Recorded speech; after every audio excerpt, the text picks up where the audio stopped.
اس لیے ایک بزرگ تھے، ان کی بیوی زبان کی طرح سخت تھی۔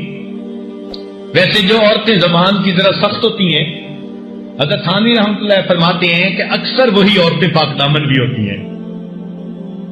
جو زبان کی میٹھی ہوتی ہیں نا، ان کی مٹھاس خامن تک کی نہیں، اوروں تک بھی پہنچ جاتی ہے۔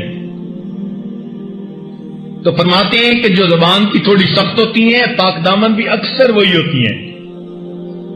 کوئی کلیہ نہیں ہے، مگر عام طور پر دیکھا گیا۔ کسی نے کہا کہ حضرت ایسی بدتمیز عورت کو طلاق دے دیں؟ انہوں نے فرمایا کہ دیکھو بھائی، اگر میں اس کو طلاق دے دوں گا تو اس کی پھر دو شکلیں ہوں گی۔ ایک شکل تو یہ کہ یہ مطلقہ بن جائے گی اور کوئی اس سے شادی نہ کرے، تو یہ دکھ کی زندگی گزارے گی اور دکھ کا سبب میں بنوں گا۔ اور دوسرا سب شکل یہ کہ یہ شادی کرے گی تو جو عادت اب ہے وہ پھر بھی رہے گی، تو دوسرے خاوند کا دل دکھائے گی اور اس مسلمان کا دل دکھنے کا سبب بھی میں بنوں گا۔ لہذا میں چاہتا ہوں کہ میں جو برداشت کر رہا ہوں برداشت کروں، میری وجہ سے کسی اور بندے کا دل نہ دکھے۔ طلاق نہیں دیتے۔ اللہ والوں کی سوچ دیکھو کہاں جاتی ہے۔ تو فرمایا کہ جس کی زبان سے اور جس کے ہاتھ سے کسی مسلمان کا دل نہ دکھے۔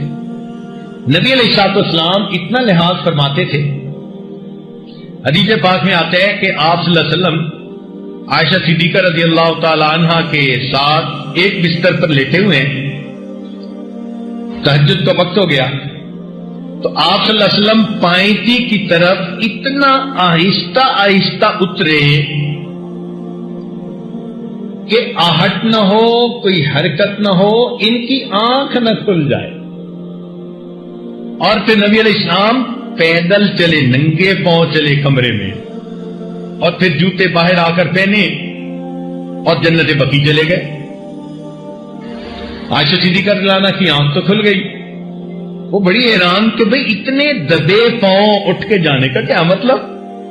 وہ بھی پیچھے سے آئیں تو نبی علیہ السلام جنت بقیع سے واپس آ رہے تھے۔ انہوں نے جب دیکھا کہ اللہ کے نبی واپس آ رہے ہیں، وہ بھی دوڑی اور واپس اپنے کمرے میں آ کے بستر پر لیٹ گئی۔ نبی علیہ السلام تشریف لائے تو آپ نے محسوس کیا کہ تھوڑا سانس کھلا ہوا ہے، دوڑ کے جو آئی تھی۔ فرمایا عائشہ کیا ہوا؟ بتایا کہ میں آپ کے پیچھے گئی تھی۔ کیوں گئی تھی؟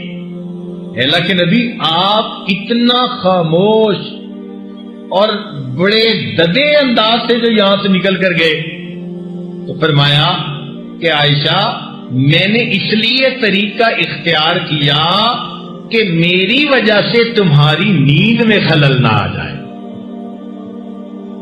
اب اندازہ لگائیے، اللہ کے پیارے محبوب صلی اللہ علیہ وسلم فرماتے ہیں میری وجہ سے تمہاری نیند میں خلل نہ آئے۔